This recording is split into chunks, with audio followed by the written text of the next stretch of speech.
हरिउम्र प्रिय सिंह राशि के साथियों, 31 जनवरी 2026 की सुबह 10:53 से बदल जाएगा सिंह राशि के लोगों का जीवन। गुरु की घर वापसी आफत होने वाली है या फिर आपके जीवन में कोई बड़ी खुशखबरी की दस्तक। देवगुरु बृहस्पति नक्षत्र बदलने जा रहे हैं। साथियों, आपका हार्दिक अभिनंदन आपके ज्ञान दर्शन यूट्यूब चैनल में। दोस्तों, क्या आप सिंह राशि वाले हैं तो तैयार हो जाइए, क्योंकि 31 जनवरी 2026 से आपकी किस्मत का ताला खुलने वाला है। देवगुरु बृहस्पति आ रहे हैं अपने खुद के घर में, अपने खुद के नक्षत्र में। ज्योतिषी में इसे कहते हैं गुरु की घर वापसी। जब मालिक अपने घर आता है तो खजाने की चाबियां साथ लाता है। अगर आपकी राशि सिंह है और गुरु आपके 11वें भाव में बैठे हैं तो अगले कुछ महीने आपके जीवन के सबसे गोल्डन महीने होने वाले हैं। आज के वीडियो में हम बात करेंगे उन 3 दिव्य दृष्टियों की जो आपके करियर, पैसे और परिवार को बदल कर रख देगी। अगर आपकी सिंह राशि है तो वीडियो को बिल्कुल भी स्किप मत कीजिएगा। देखिए, सिंह राशि के जातकों के लिए 11वें भाव में देवगुरु बृहस्पति बैठे हैं। अब अपने ही नक्षत्र में गोचर करना ज्योतिषी दृष्टिकोण से ये काफी महत्वपूर्ण और सकारात्मक बदलाव है। 31 जनवरी 2026 से होने वाले इस गोचर का आपके जीवन पर गहरा असर इस प्रकार होगा। आर्थिक लाभ और आय। देखिए, एकादश भाव में गुरु बैठे हैं।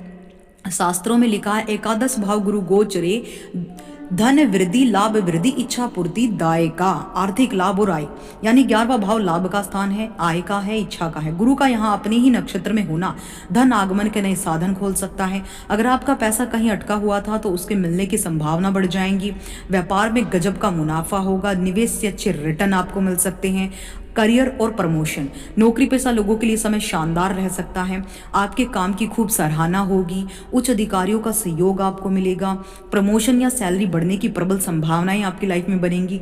चूंकि गुरु बृहस्पति अपने ही नक्षत्र में है, इसलिए आपकी निर्णय लेने की क्षमता बहुत ज्यादा सटीक होने वाली है। आप जो भी डिसीजन लेंगे अपनी लाइफ में वो आपके लिए आगे आने वाले समय में बहुत लाभ देगा। यानी जो भी आपने अब अपनी जो है सात मन से अपनी इंट्यूशन पावर का ध्यान करते हुए आप जो भी अपनी लाइफ में डिसीजन लेंगे वो आपके करियर को ग्रोथ ही देगा। यानी आने वाले समय में आपको लाभ ही मिलेगा। फाइनेंशियली गेन आपको मिलने वाला है। सामाजिक दायरा और नेटवर्क, देखिए सोशल सर्कल बढ़ने वाला है। इस दौरान आपका सामाजिक दायरा बढ़ेगा। प्रभावशाली लोगों से आपकी मुलाकात होगी जो भविष्य में आपके काम आएंगे। बड़े भाई बहनों और मित्रों से आपको विशेष सहयोग मिल सकता है। शिक्षा और संतान, देखिए 11वें भाव में बैठे गुरु की 5वीं दृष्टि आपके पंचम भाव संतान, बुद्धि और प्रेम पर पड़ेगी। अब गुरु की 3 अमृत दृष्टियां भी हैं जो लाभकारी हैं, यानी 4 जगहों से आपको लाभ मिलेगा। जहां पर गुरु बैठे हैं वहां से तो मिलेगा ही, और जहां से गुरु बैठकर 3 दृष्टियों को देखेंगे वो भी।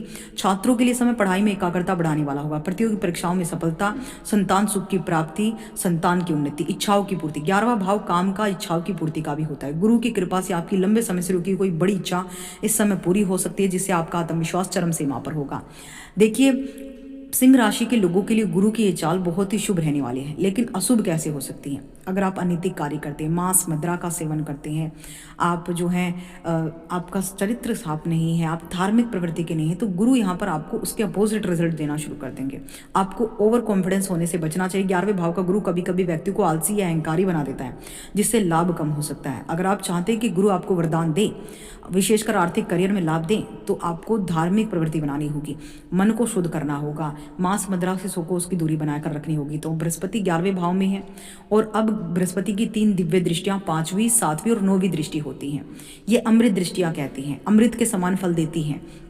पंचम दृष्टि जो कि आपके 3rd हाउस पर है। 11वें भाव में बैठे गुरु अपनी पंचम दृष्टि से आपके 3रे भाव को देखेंगे, जो कि पराक्रम में वृद्धि का है। आपके साहस और आत्मविश्वास में गजब की वृद्धि होगी। आप कठिन निर्णय लेने से पीछे नहीं हटेंगे। छोटे भाई बहनों से लाभ, छोटे भाई बहनों के साथ आपके रिश्ते सुधरेंगे, आपको उनका पूरा सहयोग मिलेगा। लेखन, संचार, पत्रकारिता, लेखन से संबंधित कार्यों में सफलता। अब सप्तम दृष्टि आपके 5वें भाव पर पड़ेगी। गुरु की 7वीं दृष्टि सीधे आपके पंचम भाव संतान, विद्या, प्रेम पर पड़ती है। यह दृष्टि सबसे शुभ मानी जाती है संतान सुख की। जो लोग संतान प्राप्ति की इच्छा रखते हैं उनके लिए समय वरदान साबित हो सकता है। संतान की ओर से कोई बड़ी खुशखबरी आपको मिल सकती है। बुद्धि और शिक्षा, छात्रों के लिए स्वर्ण काल हो सकता है। आपकी एकाग्रता बढ़ेगी। आप कठिन विषयों को आसानी से समझ पाएंगे। शेयर बाजार, लॉटरी, पांचवा भाव आकस्मिक धन का भी है, जुए सट्टे लॉटरी का भी। चूंकि गुरु लाभ स्थान में से बैठकर यहाँ देख रहे हैं तो सोच समझकर किया गया निवेश यानी स्टॉक मार्केट ट्रेडिंग में भारी मुनाफा देगा, बल्ले बल्ले आपकी होने वाली। अब बात कर लेते हैं गुरु की अंतिम दृष्टि, जो नवम दृष्टि होती है, जो आपके 7वें भाव पर पड़ेगी। गुरु की 9वीं दृष्टि बहुत शक्तिशाली मारक दृष्टि कहते हैं। दृष्टि आपके 7वें भाव विवाह और साझेदारी पर पड़ेगी। सुख और वैवाहिक जीवन, यदि जीवन साथी के साथ कोई मनमुटाव चल रहा था तो वह दूर होगा। पति पत्नी के बीच प्रेम और तालमेल बढ़ेगा। विवाह के योग, जो लोग अविवाहित हैं उनके विवाह की बात पक्की हो सकती है या शादी के प्रबल योग बनेंगे। बिजनेस पार्टनरशिप, व्यापार में साझेदारी के साथ संबंध मजबूत होंगे। नए व्यापारिक कॉन्ट्रैक्ट मिल सकते हैं जो भविष्य में बड़ी सफलता दिलाएंगे। तो ये था गुरु का अपने नक्षत्र में आना और गुरु की 3 दिव्य दृष्टियां, यानी गुरु आपको 4 स्थानों से आपकी कुंडली में लाभ कराने वाले हैं। तो गुरु आपके बहुत दिग्बली हैं। आपके लिए कुछ सावधानी और उपाय हैं। देखिए, सावधानी यही कि ओवर कॉन्फिडेंस में आकर गलत फैसले ना ले। गुरु जब बहुत कुछ देता है तो इंसान को कभी कभी आलसी भी बना सकता है। धमाकेदार उपाय, हर गुरुवार को माथे पर हल्दी का तिलक लगाए, मस्तक नाभि कंठ पर। इससे सौभाग्य बढ़ता है, दुर्भाग्य दूर होता है, सुख समृद्धि की प्राप्ति होती है। विष्णु सहस्त्र नाम का पाठ ब्रह्म मुहूर्त में करें, पीले फल का दान करें और ये समय आपके लिए गेम चेंजर हो जाएगा। जय माता दी। चैनल को सब्सक्राइब जरूर कीजिए।